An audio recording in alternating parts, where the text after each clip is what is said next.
Hello everyone, welcome back to my study channel. आप सब लोगों का मेरे स्टडी चैनल में स्वागत है।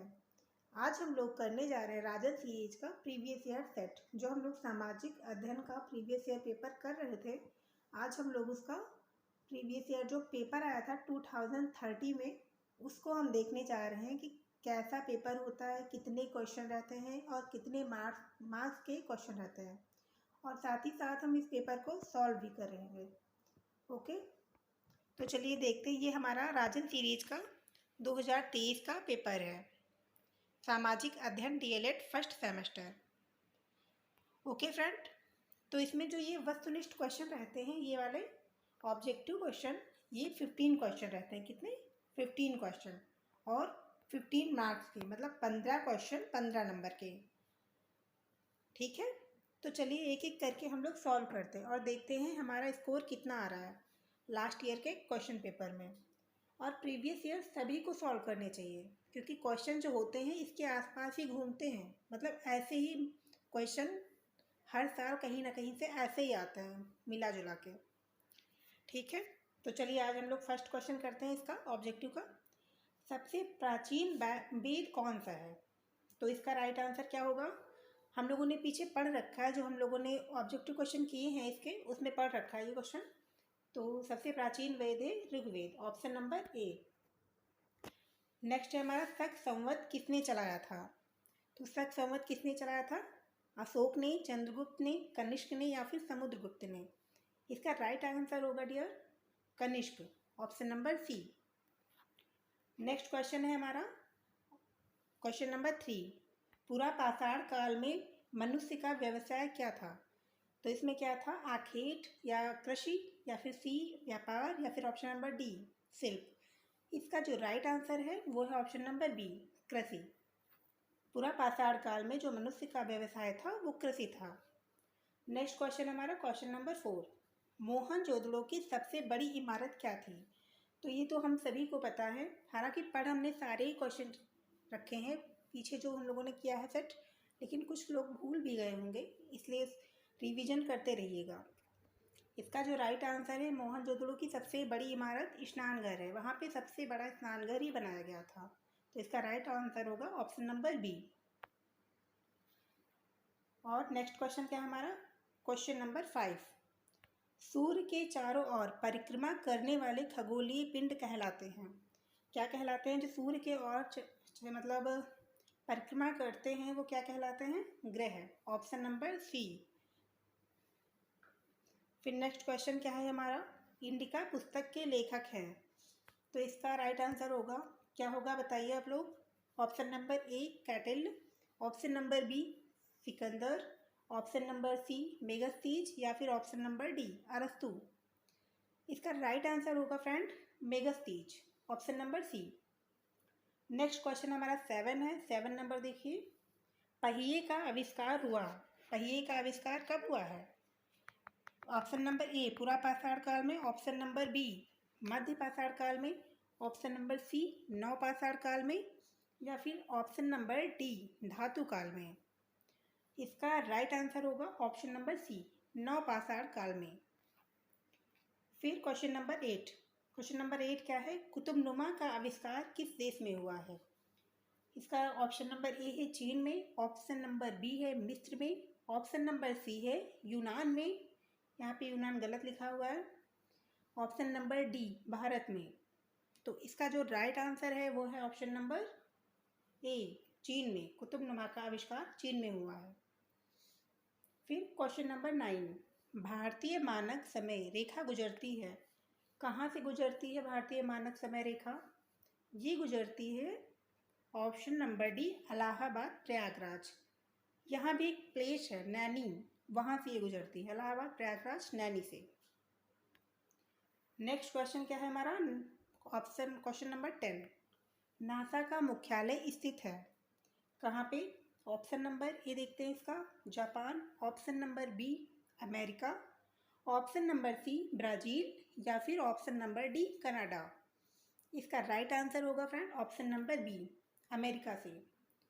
Question number 11। पूर्वी घाट तथा पश्चिमी घाट किस स्थान पर मिलते हैं?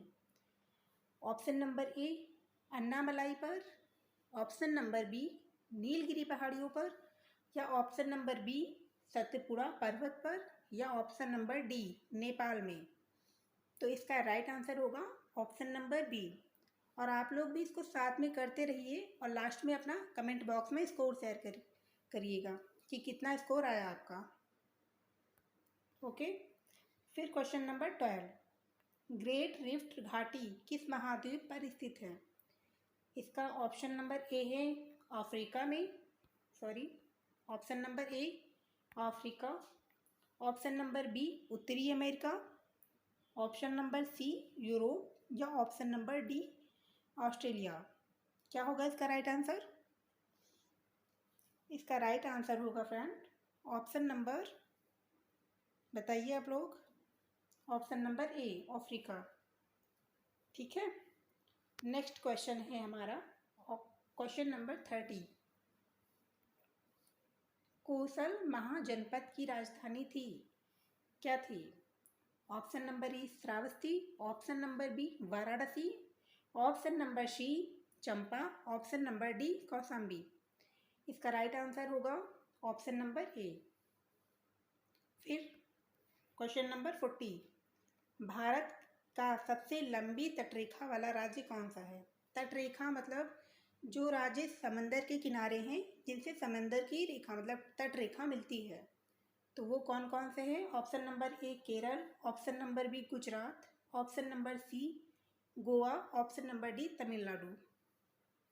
और इन राज्यों में बंदरगाह भी हैं जो आप लोगों याद कर लीजिएगा कौन सा इम्पोर्टेंट है, और मतलब इम्पोर्टेंट तो सारे ही हैं।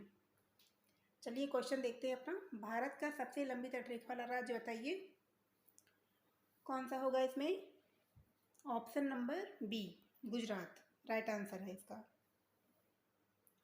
फिर ग्लोब प्रतिरूप होता है, किसका होता है? ग्लोब किसका प्रतिरूप होता है? आई थिंक ये क्वेश्चन डाउट में है, आप लोग कमेंट बॉक्स में बताइएगा इसका कौन सा आंसर सही होगा। ठीक है, मेरे अकॉर्डिंग तो इसका ऑप्शन नंबर सी होगा, लेकिन अगर गलत है तो कमेंट बॉक्स में ज़रूर बताइएगा।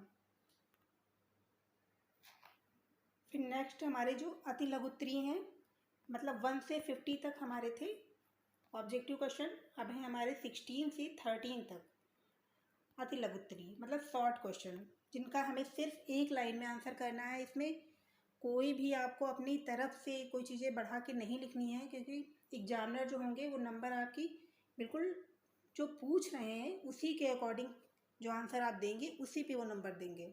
अगर इसमें अपनी तरफ से आप मिला के हिस्ट्री या फिर कोई स्टोरी लिख देंगे तो वो फिर बेकार है, क्योंकि इसमें पॉइंट टू पॉइंट आंसर देना रहता है सभी को। ठीक है, तो देखिए हम लोग ये वाले क्वेश्चन भी सॉल्व कर लेते हैं।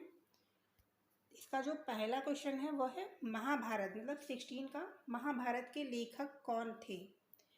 तो ये तो सिंपल सा क्वेश्चन है, महाभारत के लेखक कौन थे? वेद व्यास। 1 सेकेंड, इसके कौन से हैं? वेद व्यास। फिर क्वेश्चन नंबर 3, नेक्स्ट क्वेश्चन है हमारा क्वेश्चन नंबर 17, बौद्ध धर्म के संस्थापक कौन थे? इसके संस्थापक कौन थे बताइए आप लोग? इनके संस्थापक थे बौद्ध धर्म के गौतम बुद्ध। कौन थे? गौतम बुद्ध जी। बौद्ध धर्म के संस्थापक गौतम बुद्ध जी थे। फिर नेक्स्ट क्वेश्चन है हमारा क्वेश्चन नंबर 18, परिभ्रमण किसे कहते हैं? तो इसका भी लाइन मतलब एक ही लाइन में आंसर होगा, बताइए परिभ्रमण किसे कहते हैं? इसका मीनिंग मतलब इसका आंसर होगा आकाशीय पिंड जब अपने अक्ष स्थल पर घूमते हैं और तो उसके घूमने की जो क्रिया को परिभ्रमण कहते हैं। समझ में आया? आकाशीय पिंड जब अपने अक्ष स्थल पर घूमते हैं तो उसके घूमने की जो क्रिया होती है उसको हम लोग परिभ्रमण कहते हैं। ठीक है, फिर इसका 19 क्वेश्चन क्या है? भारत के 2 पड़ोसी देशों के नाम लिखिए। तो भारत के जो पड़ोसी देश है वो कौन कौन से हैं? नंबर 1 नेपाल, और नंबर 2 पाकिस्तान। ठीक है, इसके दो। और बांग्लादेश भी लिख सकते हैं, जो भी इसके पड़ोसी देश है उसमें किन्हीं दो देशों के नाम लिखने हैं, तो आप दो कोई भी लिख दीजिएगा। फिर नेक्स्ट क्वेश्चन है हमारा क्वेश्चन नंबर 20। सबसे छोटे महाद्वीप का नाम लिखिए। सबसे छोटा महाद्वीप कौन सा है? आप साथ ही साथ ये भी बता दीजिए सबसे बड़ा महाद्वीप कौन सा है, ये कमेंट बॉक्स में बताइए। सबसे बड़ा महाद्वीप है वो तो आप ही बताएंगे, सबसे छोटा है इसका ऑस्ट्रेलिया। कौन सा? ऑस्ट्रेलिया। सबसे छोटा महाद्वीप है Australia. Okay friend, question number 21। अर्थशास्त्र के जनक किसे कहा जाता है? तो अर्थशास्त्र के जो जनक हैं वो कौन है? Adam Smith. Adam Smith. फिर नेक्स्ट क्वेश्चन है हमारा क्वेश्चन नंबर 22। क्वेश्चन नंबर 22, जिले के मुख्य अधिकारी कौन कौन हैं? अब जिले के मुख्य अधिकारी आप लोग बताइए। पहला तो होता है जिला मजिस्ट्रेट, लिखते नहीं बन रहा है, आप लोग कॉपी पे लिख लीजिएगा, जिला मजिस्ट्रेट। और नंबर दूसरा होता है कलेक्टर, ठीक है। और नंबर 3 तहसीलदार, तहसीलदार। और नंबर 4 होता है जो नायब तहसीलदार होता है, ठीक है। ये हो गए 4। कौन कौन से? जिला मजिस्ट्रेट, कलेक्टर, तहसीलदार और नायब तहसीलदार। ये हमारे 4 अधिकारी हो गए, जिले के मुख्य 4 अधिकारी।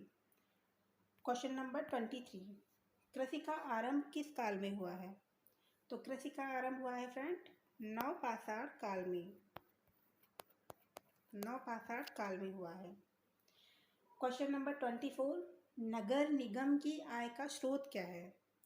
तो नगर निगम की आय का स्रोत होता है जो संपत्ति होती है, जमीन तथा मकान का जो टैक्स होता है वो लिया जाता है। यहाँ जो सिटी में जितने भी मकान होते हैं उनका टैक्स पड़ता है। और जो पानी एवं सफाई शुल्क होता है, मतलब वाटर का भी टैक्स होता है। गाँव में ऐसा नहीं रहता है, लेकिन सिटी जो होते हैं वहाँ पे पानी का, घर का, भले ही आपका अपना घर है लेकिन टैक्स तो देना ही पड़ेगा। और जो पानी सप्लाई होता है आपके घर में उसका टैक्स पड़ता है। और वाहन, जो आपने वाहन खरीद रखा है उसका भी टैक्स पड़ता है। तो ये सारे टैक्स होते हैं नगर निगम की आय के स्रोत। पानी का टैक्स, संपत्ति तथा मकान का टैक्स और वाहन टैक्स, ठीक है। Question number 25। क्वेश्चन नंबर 25 है हड़प्पा सभ्यता के प्रमुख देवी देवता का नाम लिखिए। अब हड़प्पा सभ्यता के कौन कौन से प्रमुख देवी देवता थे? नंबर 1 है मातृ देवी, मातृ देवी। और नंबर 2 है पशुपति देव, पशुपति देव, पशुपति देव। और नंबर 3 है प्राकृतिक स्रोत, मतलब शक्ति, प्राकृतिक शक्ति। प्राकृतिक शक्ति कौन होते हैं, उसमें कौन कौन आता है? जैसे अग्नि देवता हो गए, सूर्य हो गए और जल, ये सब प्राकृतिक स्रोत हैं। तो कौन कौन सी? मातृ देवी, पशुपति देव और जल, अग्नि और सूर्य। ये सब क्या हैं? हड़प्पा सभ्यता के प्रमुख देवी देवता हैं। नेक्स्ट क्वेश्चन है हमारा 26 नंबर, सिंधु घाटी सभ्यता और वैदिक सभ्यता का कोई एक अंतर लिखिए। तो इसका राइट आंसर क्या होगा? 26 क्वेश्चन फ्रेंड, इसका जो राइट आंसर होगा वो होगा सिंधु सभ्यता। सिंधु सभ्यता में क्या होता है? यह सभ्यता विश्व की प्राचीनतम सभ्यताओं में से एक है। मतलब ये जितनी भी प्राचीनतम सभ्यताएं हैं उसमें से एक है ये सिंधु सभ्यता। और सिंधु सभ्यता के निर्माता किस जाति के थे, इसमें अभी विवाद है। मतलब उसको अभी नहीं पता चल पाया है कि सिंधु सभ्यता के जो निर्माता हैं वो किस कास्ट के थे, इसमें अभी विवाद चल रहा है। लेकिन अधिकतम विद्वान द्रविड़, सुमेर, आर्य आदि बताते हैं। जितने भी विद्वान हैं मैक्सिमम वो क्या बताते हैं कि इसके जो निर्माता थे वो द्रविड़ या सुमेर या आर्य जाति के होंगे। कंफर्म नहीं है, मतलब होंगे, ठीक है। और इसमें जो वैदिक सभ्यता है वो क्या है? वैदिक सभ्यता के निर्माता आर्य थे, उनका ये कंफर्म है कि वैदिक सभ्यता के जो निर्माता थे वो आर्य थे। और वैदिक सभ्यता को 2 भागों में विभाजित कर सकते हैं। कौन कौन सी? एक पूर्व वैदिक पूर्व वैदिक काल मतलब ऋग वैदिक काल भी उसको बोलते हैं। और नेक्स्ट है हमारा दूसरा वाला उत्तर वैदिक काल। अगर क्वेश्चन आ जाए कि वैदिक सभ्यता को कितने पार्ट में डिवाइड कर सकते हैं, तो इसका आंसर होगा 2 भागों में, एक पूर्व वैदिक काल या ऋग वैदिक काल और नंबर 2 उत्तर वैदिक काल। ओके फ्रेंड, तो हमारे कितने क्वेश्चन हो गए? 26। आइए हम लोग करते हैं 27 क्वेश्चन। 27 क्या कह रहा है? पृथ्वी के किस भाग में सूर्यास्त अधिकतम, मतलब सूर्यताप, यहाँ पर सूर्यास्त नहीं है, अब सूर्यताप है, सूर्यताप अधिकतम प्राप्त होता है? तो इसका राइट आंसर होगा साइबेरिया में, एक मिनट, साइबेरिया में स्थित बरखोयास्क नामक स्थान पर, एक जगह है बरखोयास्क करके, उस स्थान पर सबसे ज़्यादा सूर्यताप प्राप्त होता है। फिर क्वेश्चन नंबर 28, विषुवत रेखा को कौन सी नदी 2 बार काटती है? तो विषुवत रेखा जो है उसको कौन सी नदी, कांगो जायरे नदी है, वो 2 बार काटती है। और ये नदी कहाँ पे है? ये नदी अफ्रीका महाद्वीप के कांगो मतलब गणराज्य है, वहाँ पे बहती है, कांगो जायरे नदी। ठीक है। फिर क्वेश्चन नंबर 29, सिकंदर के आक्रमण के 2 राजनीतिक प्रभाव को लिखिए। अब इनके 2 राजनीतिक प्रभाव क्या थे? तो पहला ये था कि राजनीति एकीकरण, मतलब राजनीति में एकीकरण हो जाएगा या फिर हो गया। फिर नेक्स्ट था हमारा सेकंड नंबर पॉइंट, छोटे छोटे राज्यों की समाप्ति, जो छोटे छोटे राज्य थे उनकी समाप्ति हो गई, वो क्या हो गए, वो बड़े राज्यों में मिल गए जाके। ये हमारे 2 प्रभाव थे सिकंदर के आक्रमण के, राजनीति प्रभाव। क्वेश्चन नंबर 30, प्राचीन काल के 2 महाकाव्यों के नाम लिखिए। तो ये तो इजी है, एक तो है महाभारत और दूसरा है रामायण। ठीक है। अब ये क्वेश्चन हमारे हो गए 30, मतलब 16 से 30 तक ये एक एक नंबर के क्वेश्चन थे, और ये भी टोटल 15 मार्क्स के थे। ऊपर 15 मार्क्स से ऑब्जेक्टिव हो गई और ये वाले 15 मार्क्स के अति लघु हो गए, तो ये टोटल मिला के हो गया हमारा 30 मार्क्स। अब बचता है 20 मार्क्स, क्योंकि पेपर होता है 15 मार्क का, मतलब 50 नंबर का। तो ये जो लघुत्तरीय क्वेश्चन दिए हुए हैं 31 से और 40 तक, मतलब 10 क्वेश्चन है इसमें, तो ये लघुत्तरीय क्वेश्चन हमारे 2-2 मार्क्स के आते हैं, 2-2 नंबर के। तो टोटल मिला के हो जाएंगे 20 मार्क्स, जिसमें सारे ही क्वेश्चन करने रहते हैं।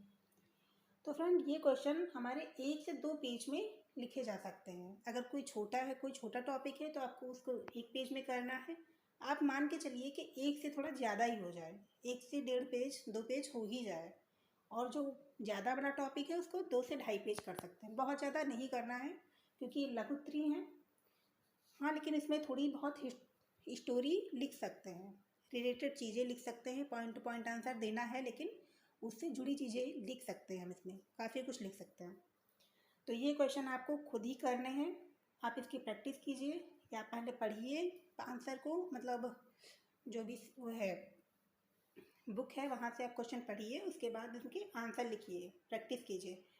प्रीवियस ईयर सॉल्व करने से ये रहता है कि एक आइडिया मिल जाता है कि पेपर कैसा आता है और वे कितने टाइम में इसको अटैम्प्ट कर सकते हैं, एक अच्छी प्रैक्टिस हो जाती है।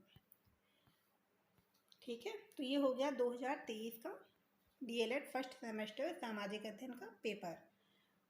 अगर आप लोगों को अच्छा लगा हो, मतलब मेरा वीडियो अच्छा लगा हो, तो लाइक करें, शेयर करें, सब्सक्राइब करें, और ऐसे ही हम नेक्स्ट पेपर का प्रीवियस ईयर कराएंगे अगले वीडियो में।